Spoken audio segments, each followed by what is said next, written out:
Welcome to Multifamily Live. I'm Pili Yarusi. And I'm Jason Yarusi. Our mission is to help you unlock your full potential as a multifamily real estate investor. So you can do more deals, bigger deals, with less stress, keep more profit, and free up your time. Multifamily doesn't have to be a mystery. It's time to go live. Hello, Pili and Jason. Thank you for joining me. So happy to be here. Yeah, so excited to be here. So it's great to have you both. As I was just saying, it's always fun to have two guests on the show because you get both perspectives and the battle of who gets to answer what's questions. So I'm going to start with a question about both of you. You're obviously in the property investment world, Yarusi Holdings. So that's your family name, your last name. Well, one of you, your family names anyway. You're married, you have children. I know the last number I saw reported was about $75 million of property under management portfolio, something like that. I know you've got big numbers. I'm reading your website, 800 units with partners, 450 under management. That's massive. I can only imagine the logistics of controlling all of that. Have I summarized everything? Are there any other highlight reels that I should throw in there? You did a good job.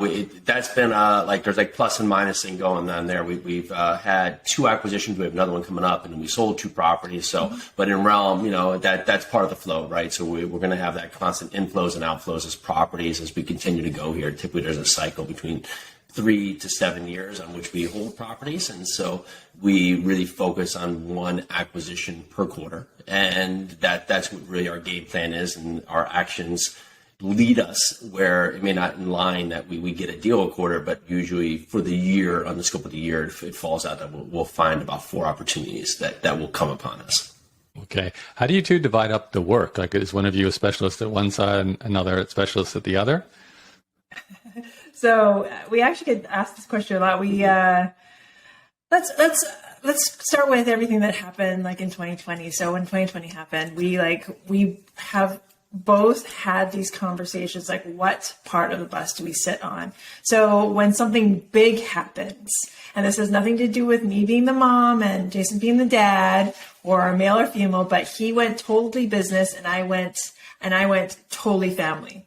We crossed each other's paths a lot. We definitely helped each other out, but when something big happened, we knew exactly where we were supposed to be at that time. So once everything settled down, it took 2 or 3 weeks for the dust to settle for us.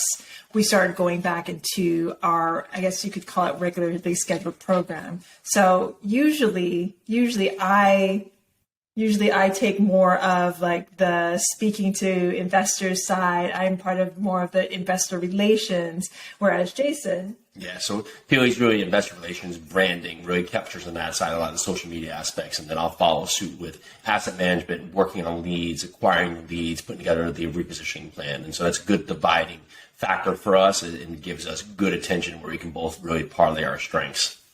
Okay. And there must be a team under you, I'm assuming, too. Do you have employees or contractors or both?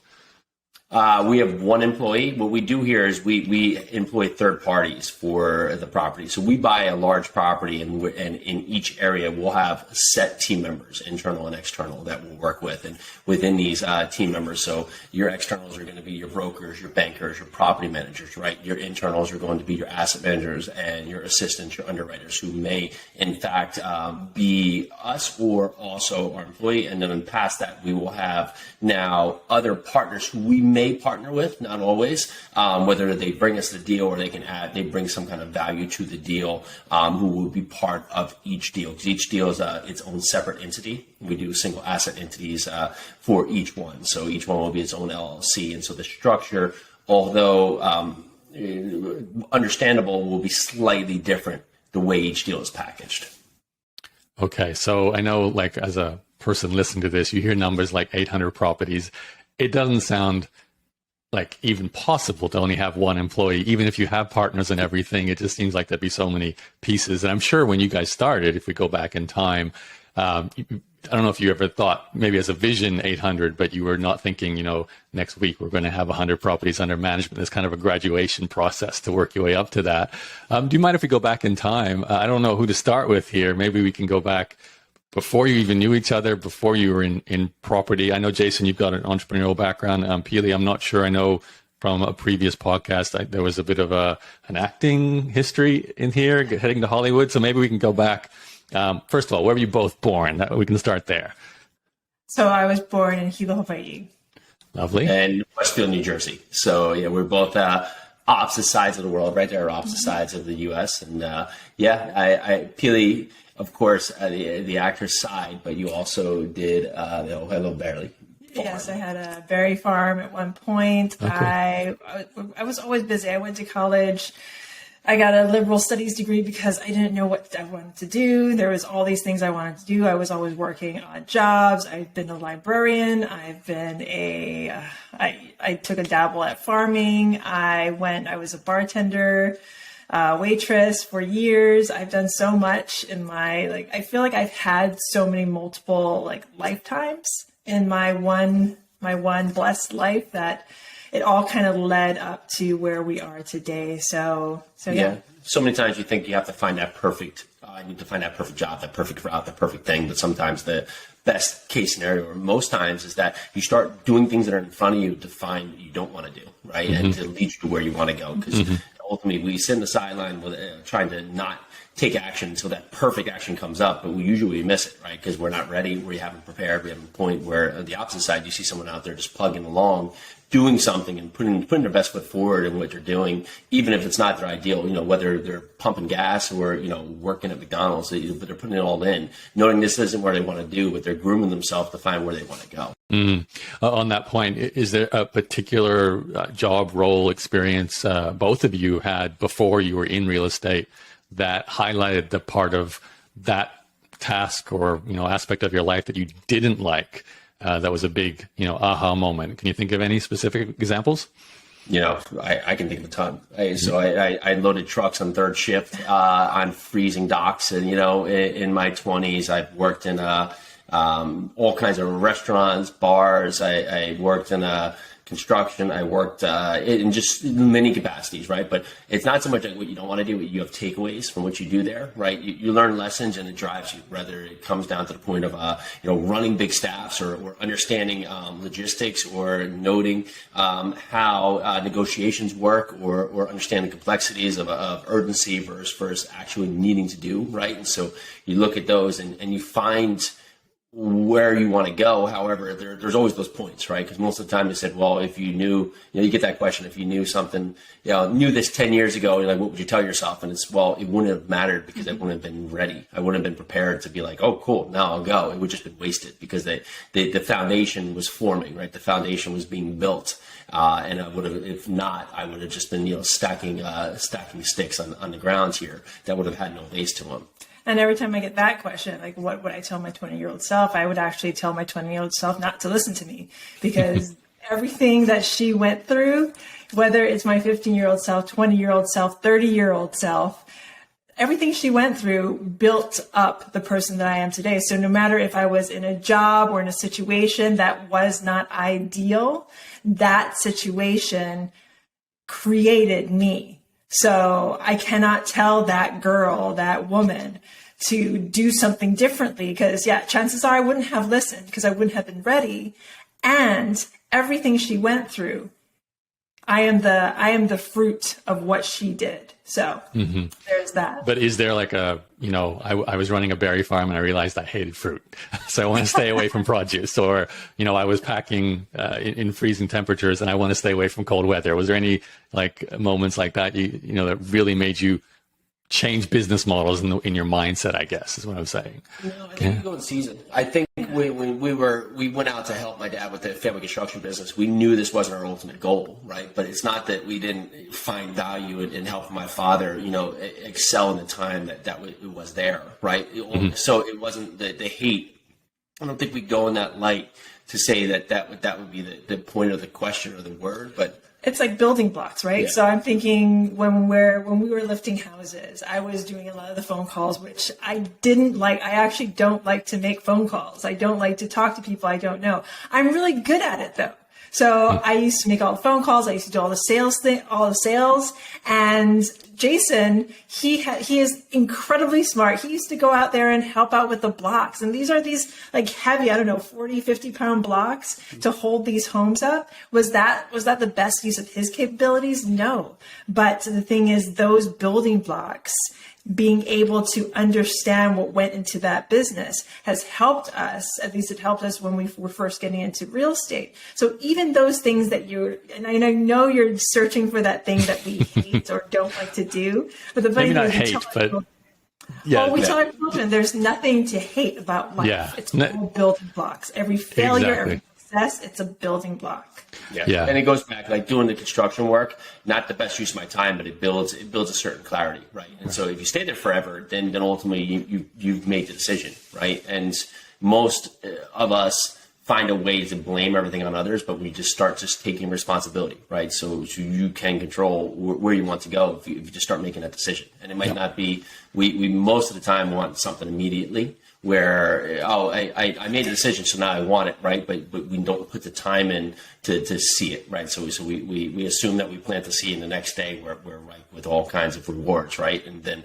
that doesn't show up and we say, well, this doesn't work. We're not lucky, we're not this, and we go back to whatever we were doing, right? And then we're miserable at it and we find the misery. I was actually just driving one of our kiddos around, and part of the conversation was that you're gonna look for the good, right? So if you want to look for the bad, it's all around you. But if you want to look for the good, it's always there too, right? Even if it's not the best place for you, if you can appreciate where you are, that's going to give you an easier path to get where you want to go. But if you're constantly pushing back on where you are and just saying despise, putting your worst foot forward, right? You're not putting the right energy in. That's going to cascade on anything that you do further, right? So anywhere you go, anybody you're with, that energy, it compounds, right? So you're not going to just shift. And that's usually where most people miss, is that they assume, well, when the opportunity comes up, I'll put my best foot forward, right? I'll put all my energy then, but you're never ready, right? You're not ready. You haven't done the work. And so most people say, well, I'm not lucky. Well, the opportunity always comes to people, but most of us choose that we're not going to put any effort into where we are. So when the opportunity or the chance or the moment or the position arrives, we haven't done the work. And so it seems too far-fetched, or just passes it by. No, it makes a lot of sense. I mean, hate is not the word I would use. It's more like that nudging in a different direction. I had a business where the profit margins were very small, so it nudged me to change to a different business because I was looking for greater profit margins. But I'd love to keep the story going forward. So, clearly, as you said, you were building on all these experiences. When did you two intersect? Like, how did you guys meet? So we met on a rusty old barge on the Hudson River in New York City in the Chelsea Piers area. This was the early 2000s, before that whole area became very gentrified. Now it's a beautiful park and it's a beautiful place to go, and you can go and go to a restaurant and have some day drinking happening. When we first started working there, at least when I first started working there, it was cold, miserable. The only reason why I think I got the management position was because I was the only woman who would, and I was 23 at the time, would walk all that way onto this pier that was behind, what was it, the horse stables? Basketball City. And the police force stables, yeah. In New York City at 11 p.m. at night during the winter, and I worked all throughout the winter, so I started managing there. At 23 years old, I started managing this huge nightclub. Wow. On the water. In comes this guy who wants to work construction. We were repainting parts of the bar, and one of the other bartenders. The boat. Yeah. Yes, you didn't get to go to the bar. One of the other bartenders brings him on. He's like, "This is my friend Jason. He's going to help us paint. Oh, and by the way, he also bartends." I'm like, "Yeah, I'll believe that when I see it." So actually, Jason could bartend. He could actually bartend circles around me. And the one thing that I remember thinking when I was 23, and I was like, well, how am I the bar manager of this place? I'm just going to hire people who do it better than me. So everyone that I personally hired were all better than me. So that's how we met back in 2003. But it wasn't until 2012 that we finally got together. Wow. How come it was so long between meeting and getting together? It's life's path, right? Yeah. I don't think there was a right way. We both had our other relationships, other turns. Pili moved to California, to Hawaii, to California, back to New York, back to Hawaii. So she was on her moment. I was mostly in New York City, right? But we were just on different paths at that time, and paths find the route. And I think it goes back to what we had said previously. You find what you don't want, and that leads you to what you want, right? And so we spend so much time with what we didn't want to put ourselves in a position to be what we did want. And the funny thing is that when I left for California, guess who became the manager? So when I got back, now Jason was managing me. Oh, wow. So you took turns. We did a lot of communication back in those days. But that was a good learning lesson too, because Yes. right, you look at that spot and that we took that 25 times revenue on that place. We probably had at one point 240 to 260 employees. Languages, New York City, so a melting pot of languages, right? But you learned how to make things more efficiently from a bar aspect, from a cost aspect, and from a restaurant aspect, and to be able to do that on a grand scheme where you go, that bar was pretty incredible. Actually 2 summers, we sold more Coronas, the most Coronas in the world. And that was in 3 months compared to Mexico, like any place in Mexico or anywhere else for their entire year. Whoa. Right. So that's how much volume was happening in that place. And so it didn't grow in size. It grew on how many people were coming there. And so we were able to maximize, efficiency. Right. And that comes a lot to what we do today on buildings, is that you can't always change the sizing, the shaping, and of places, but you can make them better places to live by doing a lot of things, right? And that can go down to improving income, of course, controlling expenses, categorizing different ways to create community, and that trends to better places to live, better communities, better returns, and happier investors. Yeah, well, I'd love to switch to property, but maybe just take us forward. So you two, you meet 9 years-ish, 10 years later, you're actually together. Did either of you have property by the time you met, or did that all come after you were together? No, at that point, at a restaurant in New York City, opened and sold a brewery. At that point, I don't think I did that till after. And then we were still running some of those places there. And then Hurricane Sandy happened, huge storm in the East Coast, right? A lot of detriment to a bunch of areas with the flooding, with the storm work. And my father's business is targeted towards lifting and moving structures. So his business went from doing a handful, 12, 13 projects a year to hundreds. One time he had done like 300 projects in a year at the max. So that business went almost 20 times where it was. So my brother, who was working for us, and us, we moved out to New Jersey, really just helped Pop take the business to perform at that level, right? And so that was that step. But noting we did that step, we knew that this was a step, right? This wasn't the end. This was the step.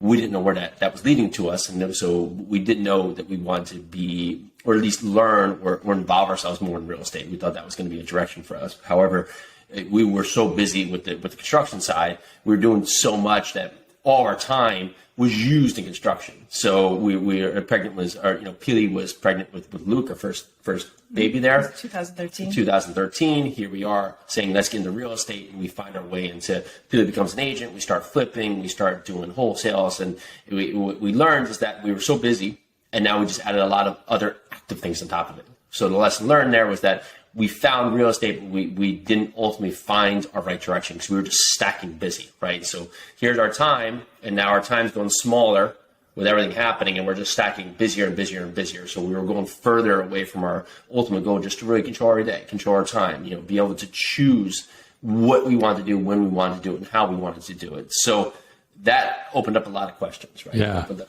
a lot of things for us. And Pili met someone who actually was doing rentals out of state. So I went to a RIA meeting, and I met the gentleman, and he told me about turnkey rentals. And I was like, we don't want to do that. We don't want to do that. Sorry, Pili, I don't want to interrupt you, but there's one thing I have to know before you tell that story. Why did you even choose to become a real estate agent? Like, that was the gateway to all of this by the sounds of things. Is that fair? I know you said you were building and adding on, and you were sounds like real estate was in your mind for both of you, but committing to becoming an agent is saying I'm getting into real estate, right? Well, it made sense to us so we both wanted to get in, and getting my real estate license gave me access to this amazing thing called the MLS, which I had no idea what that was about.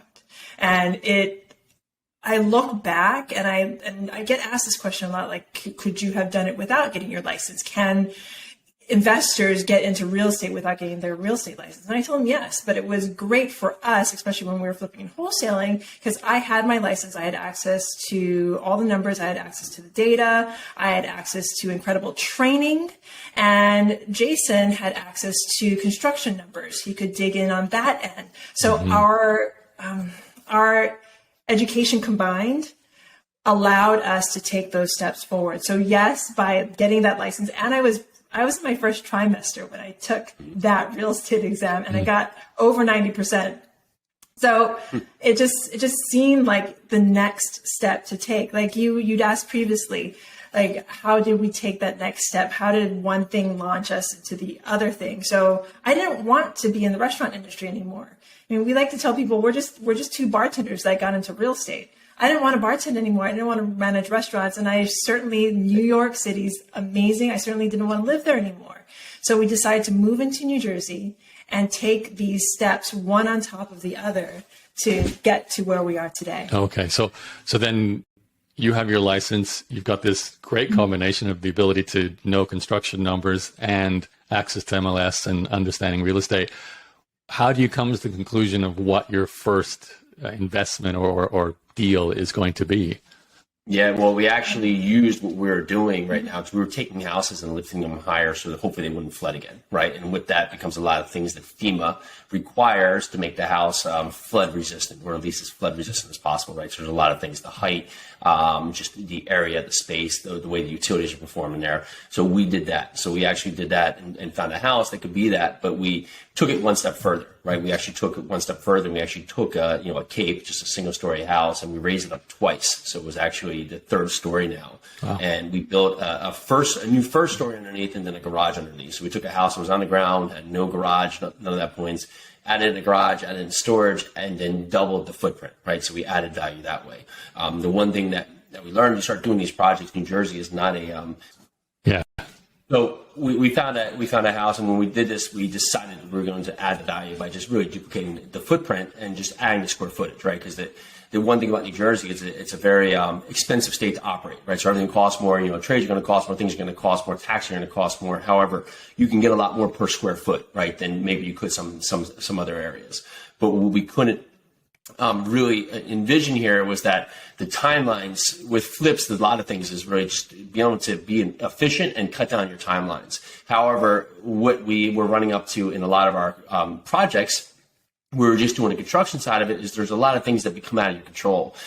We had at that time when Sandy happened, Hurricane Sandy, all the building departments went from maybe having 10, 20, 50 permits a year to hundreds of permits a year. Right. So now their backlog started happening. So they were trying to get people out there. And then the same thing happened now is they don't have enough people to inspect. Well, the same thing happens now with the utility companies, right? The utility companies now have this overflow of houses that have to meet certain requirements to shut off the utilities and cap the utilities to be able to shut off. So they go from this horizon, maybe it's going to take a week to 6 weeks, 8 weeks, 12 weeks out here.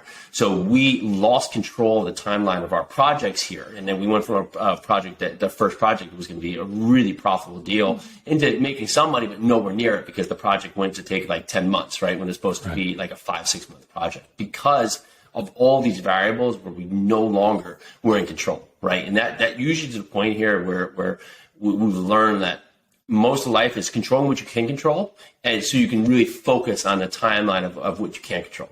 However, unfortunately here, being on this first large project, we had a lot of money allocated on this point. We had done it in cash. We had a lot of things happening here. And so that was driving really the direction of where we were going in the future, but also gave us good learning experiences, but helped us understand more of what we didn't want to do.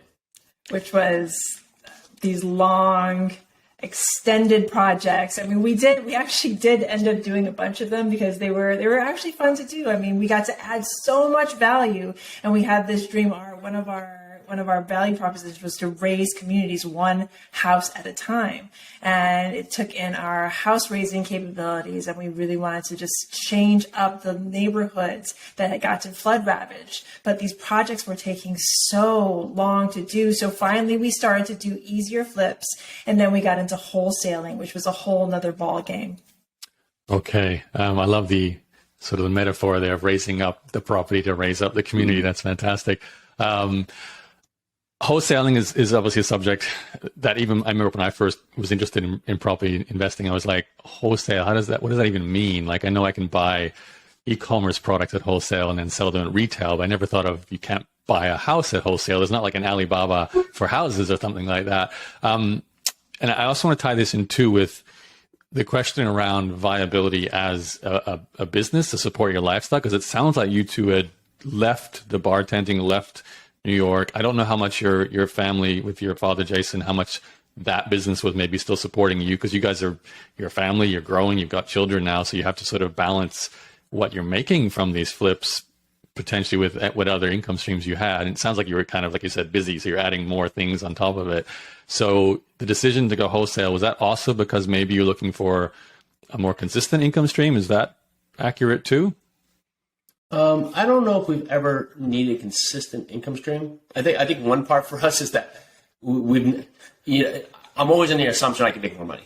And, okay. And that's always been the fact right here. And when I guess, just how it is. We've never had that like traditional, like, oh, I'm going to go to work, and so this Friday I'm going to expect a check, and if I don't get that check, right? It's always been that fact that we just kind of neither of us always had jobs, right? Yeah. And you find ways to figure it out, and you find ways to make money, and that's just been how we've operated. So the wholesaling was a natural progression, right, from where we were. And what we did a little bit differently is that we started really focusing on one city that had a lot of development going on. And we weren't, quote unquote, finding these wholesales or properties where we could just literally push it off to someone who wants it as a quick flip. We were looking to find sites where the houses were not being optimized for the site because people were buying these to do development. So we got to the point here where we were finding, we were wholesaling properties which were basically going to be utilized as lots for development. And that worked very favorable for us. And it was a short-term horizon. I don't think we did wholesaling for long, but when we did get very specific with where we were going out, that's when we were most beneficial.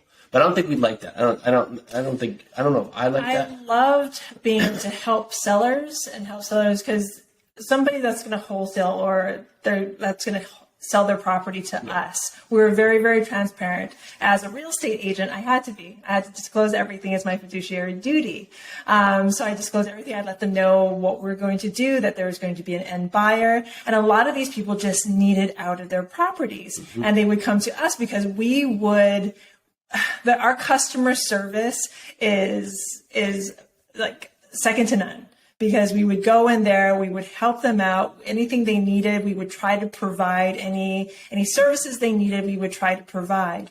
So on top of being able to get them out of their property quickly, we would help them out with whatever life struggles that they were going through. So that was my favorite part about wholesaling. But when it came to flipping and wholesaling as a business, because they were really two separate businesses. Again, we were just so busy. At that point, we had 2 children.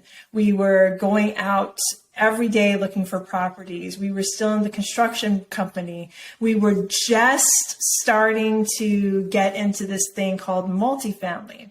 And if you want, I can jump into the story that kind of catapulted us into that asset class where we love it. Like flipping and wholesaling became a job. And if you've understood anything from what Jason and I have told you, like, we're not job type of people. We're not 9-to-5ers. We like to have control over our lives. And when we feel like we don't have control, that stops being our focus. So once we got into large multifamily and multifamily in general, we found that we had more control over our time. Okay. Yeah, I'd love to hear that switch to multifamily. And maybe you can tie it in with this one question that's been sitting in the back of my head here. How do you finance all of this? So how has the finance evolved to this point? And I know it continued to evolve after as well as you hit multifamily. Could you tie that in? Was different. So yeah. So flipping, wholesaling, maybe cash, maybe hard money lenders, maybe private investors, right? And as we transition to multifamily, it's a mix of our capital. We raise capital from investors where they help with the down payment, the closing cost, the capital expenditures and fees, and we partner that with some kind of debt product. So whether it's from a Fannie or Freddie lender, right, or we do an agency loan, or it's from a community bank, or it's a bridge loan product, which is similar to it has similarities to a hard money loan for single family. We're partnering each project based on the need of the project, right, with the viable loan that works for this. So it's a partner of equity and debt, and typically we're bringing 75%, 70% in debt, and then the rest is coming from the equity side. You always have your cost of capital here, so we're looking at from a component here of the equity. Typically, at most points, it's going to cost more than the debt. So we're usually parlaying that we will maximize where we can to have the right debt product, but not be over leveraged, but at the same time gives us the ability to make good returns for our investors based on the capital brought in. Okay, so maybe you can switch to the multifamily story, and even how did you finance the first deal in that? Perfect. Sure. So we got into large multifamily because we'll do small multifamily first. You want to do a couple yes, please. So, yeah. So I was at the RIA meeting, and a gentleman approaches me about the turnkey properties that he has, and I'm just like, not interested, not at all. But he's like, no, you have to look at these here. I'll send you a couple. Just run the numbers. I promise you, they'll. If you're not, because we weren't doing any rentals at that time. So I look at them, Jason and I look at them, and we're like, these actually look really good. And Jason's like, well, I wonder if they have any duplexes or fourplexes. So I go back to him. I'm like, this looks great. Do you have duplexes or fourplexes? He sends us a few, and we end up jumping in because they made so much sense. And if you're talking about financing, we actually bought these ourselves because the entry level was, I think one of them was like $7,000 and the other was like $10,000. We were buying like all in like 40, 50K in the end run right there with construction. So we were buying them, the pleated areas. But what it gave us to the point here was it allowed us to understand, investing 1,000 miles away, how to package the team and put people in the right spot.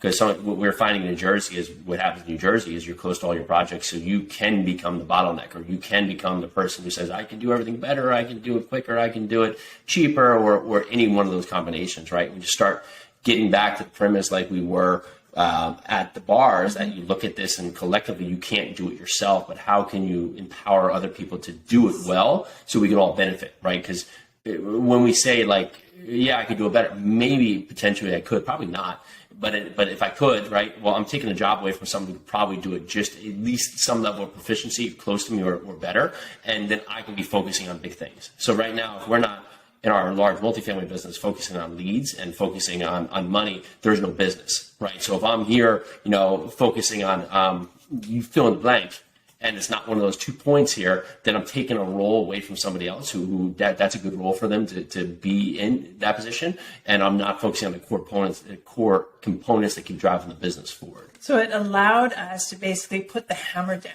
It allowed us to just manage the property, manage the managers, because this gentleman ended up having the team set up. He had everything set up. We went in, we took down the property, we took down the construction, but we were able to manage it from New Jersey, and these properties were in Indianapolis, Indiana.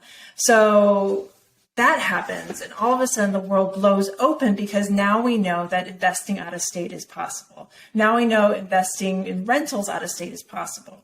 So I'm usually not the one that brings the new big idea to the table. It's usually Jason. So of course Jason sees this, and his head starts, and all the numbers start to turn in his head. And one day he's like, Pili, what if we can do 50, 100, 200? And I'm just like, what? Oh my God, no.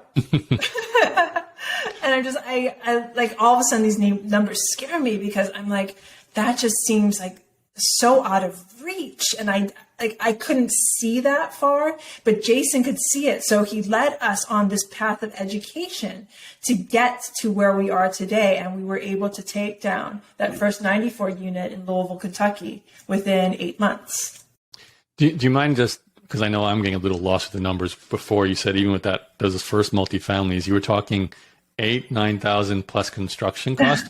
What do you mean exactly? 9,000 so honestly, the houses were completely gutted, rundown areas. There was a ton of, in Indiana. So we were buying these houses very cheap and then putting in 30, 40,000 to fix them up, right? These houses are $10,000, that kind of cheap? $10,000. Wow. 2016. 15, 16 right there. Okay. So there's a ton of inventory out there. So we were buying them very cheap. And they were predominantly, probably C- areas, right? And so like the mailman was living in the block, right? And so you would have houses and you could retail them higher than that once you got them on board, right? But you were able, because there was so much inventory at the time, you're able to buy these houses cheap because there were just so many that they were just looking to dispose of, right? So we were buying these houses, putting them back online, of course, continue to carry them forward. And then we just saw it wasn't really scalable. Like it had context, but if we wanted to go where we wanted to go, it's not like we were going to do, 50, 70, 100, 2 and 3 families around town. It just sounded like we were going to have organized chaos or some kind of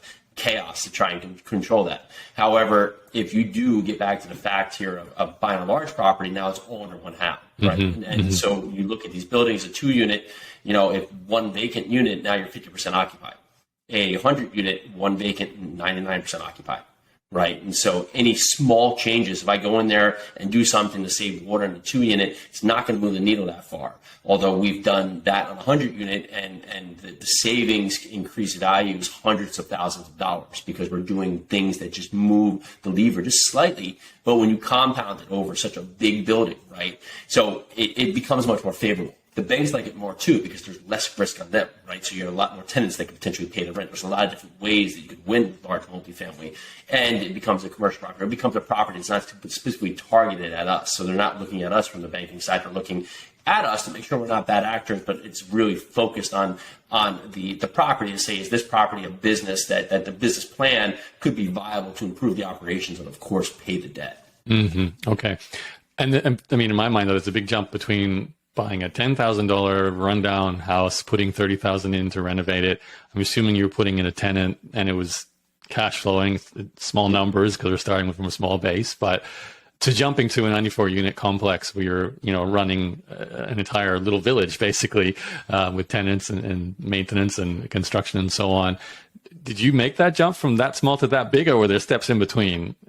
No, we did. So, yeah. Well, the step in between was getting educated. Yeah. Like really getting out there and like learning and going to those people who already knew how to do exactly what we wanted to do and made sure that we just hung on for the ride because we just put our head down into the books, learned everything there was to know about large multifamily, and we were able to take that jump because we were able to do that, because we got the mentor, because we got the education. Okay. Yeah, because of mental gap, right? When you start thinking about it here, is that, most people think it's safe, right? Oh, it's safe. I'm going to go from a single family up to a 4-unit because that would be safer, right? Or I'm going to go to an 8-unit or a 10-unit because that would be safer. But when we get back to the core things we just mentioned right here, a 4-unit, one vacant, now you're 75% occupied, right? Now it's going to be looking at you from the personal side. It's going to have all these other restrictions. And also you're probably going to be in a whole different subset of buyers. The more you grow, the more you can leverage improving a business, right? So if I had a 300-seat or even 1,000-seat restaurant like we did, right, where they could take that occupancy, or a 20-seat restaurant, right? You might think this 20 seats safer, but you're limited to your capacity, right? You're limited to how many turns you could do, how many people you could put in the door, and you still have your fixed costs. Well, the same thing operates like this with a business. So if I do something on the 20-seat right there, and I order a bunch of food and nobody comes in here, the scalability of what happens here is much more hurtful to the business compared to a large business here, where if I can control or be more efficient on many different components, it can really drive the business forward. And I completely understand where your question's coming from, because that's the same thing that happened to me when Jason had this grand idea of jumping into these larger apartment buildings. And I was like, how can we do that? How can we go from what we're doing to those numbers, to those dollar signs, to those zeros? I could not make the jump, but it was education and mentorship that allowed me to take those next steps. And truthfully, it was that first closing that really just blew open the doors for me. Could you take me through that first closing? Because currently live in Montreal, and I remember when I first decided to buy property here, I was looking at, like you guys are talking about, sort of small duplex, triplex, fourplex. But then there's this website that has these large multifamilies all the way up to sort of 300-unit things. But I look at the price tag and I'm like, well, this 50 unit complex is 6 million. So I'm not going to take 6 million out of my bank account and buy it, or the bank's not going to give me, a 20%. I don't even have 20% down for that. Yeah. So I know, obviously, I have to find alternative financing partners, some kind of deal. How did you guys address that? And am I kind of explaining a similar number that you were up against compared to the smaller ones for that first deal? Yeah, sure. So let's take that for example here. So a $6 million property, typically you're going to have to raise about a third of it. So you need to raise about $2 million, right? And you're still going to be financing about 75%, so that's $4.5 million. So either you're going to have that balance sheet, the net worth requirement, to be able to show that to the bank, or you're going to have to find a partner that can represent that, right? So those are those two gaps. And so if you can look at your balance sheet right now, your personal financial statement, and luckily for our first project, we had the balance sheet to do it, right? But if you have to look at the project and say, do I have that balance sheet? And if not, I might have to track back to a size of which I could afford, or find a partner who wants to partner with us and be the net worth balance. Now, on the other side, you have to now find that $2 million. So that $2 million now, let's say if you're raising money from investors and you're asking for $50,000 from each investor here, that's going to be that you at least on minimum need 40 investors, right? Maybe someone will put 100, maybe someone will put 50, maybe someone will put 200. So let's just say you need 40 investors. So you need to start talking to people. And it's going to be about you, right? The people that know you is going to be your initial part. You're going to start talking to people who have been in your network and see how you've operated. So we didn't have the large multifamily background or experience before. We had, we were in other businesses. They'd seen us do other things. They knew that we were proactive and we followed through with what we were going to do and say we're going to do. So if you look at those 40 investors you have to have, say that you need to have 3 conversations to get one yes. Well, that would tell you that if you need 40 investors, you need to have 120 conversations to get to that point here.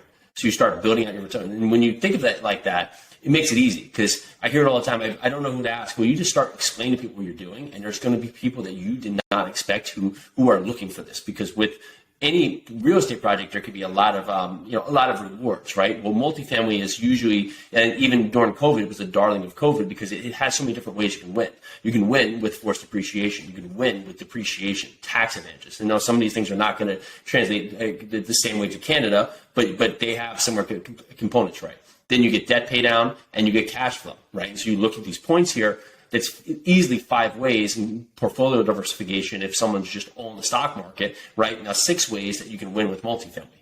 Well, if it's a flip, you can fix it and hope to sell it. That's kind of your route, right? Because most of the time they're not going to work as rentals in these higher priced areas, right? So you have one exit, right? So wholesale, typically you're going to hopefully find an in buyer who can capitalize on that point because you're not going to buy it yourself, right? The stock market, you put your money in the stock market and it's a dollar for dollar, right? You put $1 in, you're going to get $1 of Apple.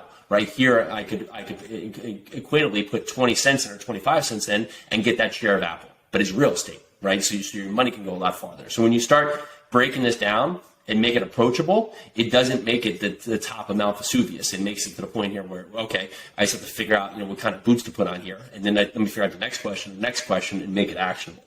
So the investors, what we did is that prior to having the deal, we didn't wait for that because we didn't want to put ourselves as subservient as needing the money.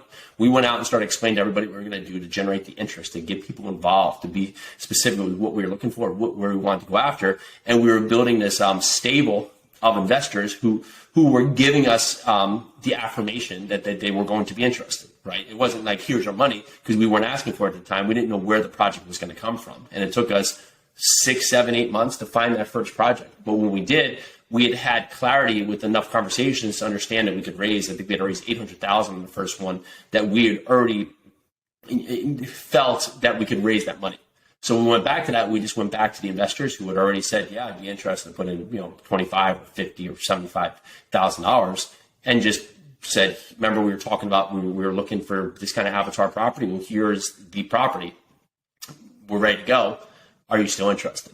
And it made our gap much smaller. It made it easier to get to the finish line instead of starting it cold, trying to explain who we are, what we're doing now, why we're doing it, the type of things we're trying to do, and then also, the structure, right? Because most people can understand maybe a flip or can understand investing in anything, right? So a stock market or putting in money into, a mutual fund or something of that, but not everybody even knows that it's available to invest in an apartment building. To say, hey, we can go buy that apartment building because in their mind, if they do know about it, they believe it's just for the REITs or the larger players or the BlackRocks or some of these larger players out there that aren't approachable to a person like them.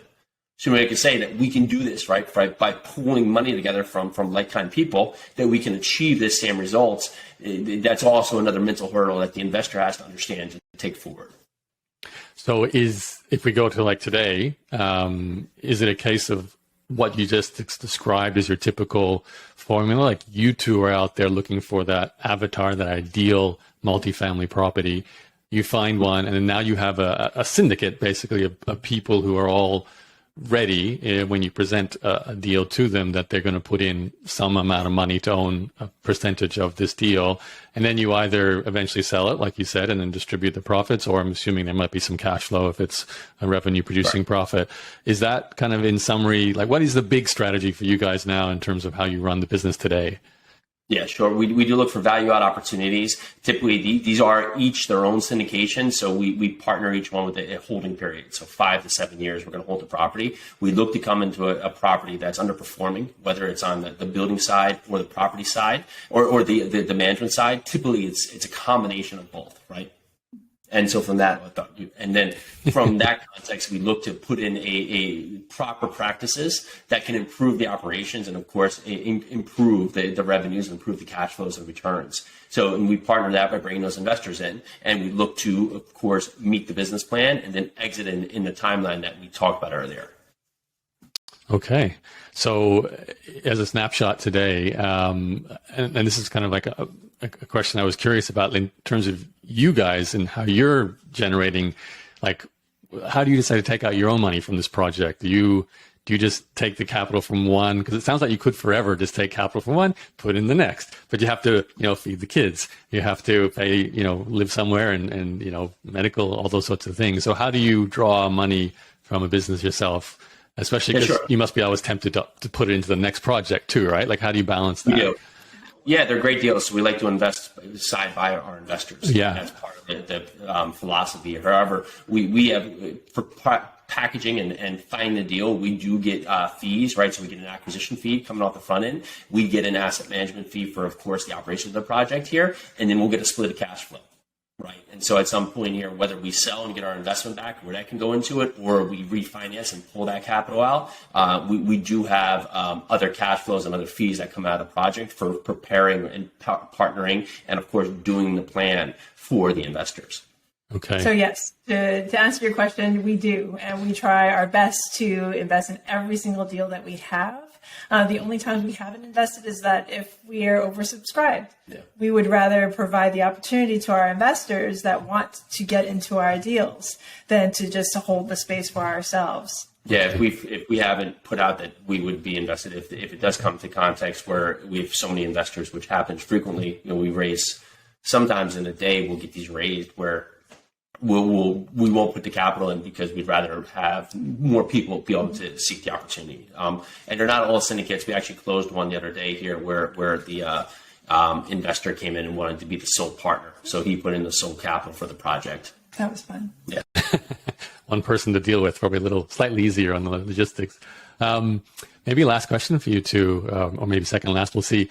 If I'm a person listening to this, I've got $25,000 in my bank account. I was thinking about where to invest. You mentioned shares and all that, but I've decided property is it. But I thought with my $25,000, I'm going to buy a condo and put a tenant in there, or at best, I'm going to buy a duplex and maybe live in the bottom and put a tenant in the top and help for pay my rent. Would you steer that person to something different, or do you think they still should start there? I know everyone's different, but maybe from where you guys stand today. So the conversation would always be what does the investor want to do? We would provide the information on large multifamily. We would tell them, this is exactly what we do, start to finish. Are you interested in it? But if that's something that they want to do, say the conversation comes that they need someplace to live. So house hacking is a great way to have some place to live and to have the tenant pay for the entire mortgage. So it really comes, and this is what I tell everyone. It comes down to the other person. Mm-hmm. And you What kind of opportunity can you provide to them? And is that an opportunity that they need? Because if they don't need that opportunity, I'm not going to shove it down their throat. Because number one, they're not going to appreciate it. And number two, chances are they're not ready for that opportunity. Once they are ready, I'm going to be right there waiting, their friend that knows large multifamily, that they know that they can talk to me about their financial needs, about their struggles, their needs, their wants, their goals, because it's not about me. It's not about me raising money. I'm using air quotes. It's about me providing them an opportunity. It's about Jason and I having the opportunity to give them some place to safely put their money. Yeah, so we'll have investors come over to Yarusi Holdings and talk to us about investing, right? And so, but part of the narrative here is that this is a partnership. You're going to be with us for a while, so we want to make sure that the goals align, right? So some of the things here is that these are longer opportunities, right? So we said 3, 5, 7 years. So if you're looking for a short-term horizon, 6 to 12 months, it's not going to be the right opportunity for you. And that's fine, right? Maybe not today, but maybe tomorrow. If you're looking for to be active, right? We're not looking for active partners, right? This would be a passive investment, right? So again, wouldn't be the right investment, right? So we don't need you. We would love to give you the opportunity, but we don't need you to be invested. We want to make sure it aligns with your business strategy, right? It aligns with your goals, right? So it aligns with where you're trying to go for your future, right? And so that usually comes to context where it may be right for you or it may not. And it may not be right for you today, but maybe in a year or 2 years or 3 years it is. All right. Sounds good, guys. So where can we send people to if they are interested in getting in touch or just learning more? You can get us at our website, www.yarusiholdings.com. Awesome. Any other places you want to send people to? I don't know if you guys are active on Twitter or anything like that, or all over the place, but really, if you go to that website, you will find us on all the other social media. You find Pili on Instagram at Pili Yarusi or Jason Yarusi on Instagram if you want the personal side there. Yeah, business side, if you want to learn about the investment standpoint, Yarusi Holdings would be the best spot. And you two have a podcast too, right? So do you talk a lot about these sort of multifamily topics on that show? Yeah. Multifamily Live podcast. It is, as said, strictly devoted to talking about multifamily. So from all sides, from just the mental aspect to the actual meat and potatoes of the business itself. Okay. Yeah. Awesome. And you can actually also find that link on our website. Fantastic. All right. Well, thank you for your time. I appreciate it. And I'm sure if it's a year or two from now, that number will be like 1,000 doors or 1,200. So it's going to keep going. Actually, 1,000 mark, but I'll have to check. Okay. So I actually have to see where we are. Update the website. Yeah, you probably have to update the website once a week at the moment. So no, I do appreciate the time and thanks for the insight into what you guys have done and the journey from bartending to multifamily. It's certainly you've been busy. It sounds like there's been a lot going on. So yeah, thank you for sharing. Thank you, Yara. Thank you.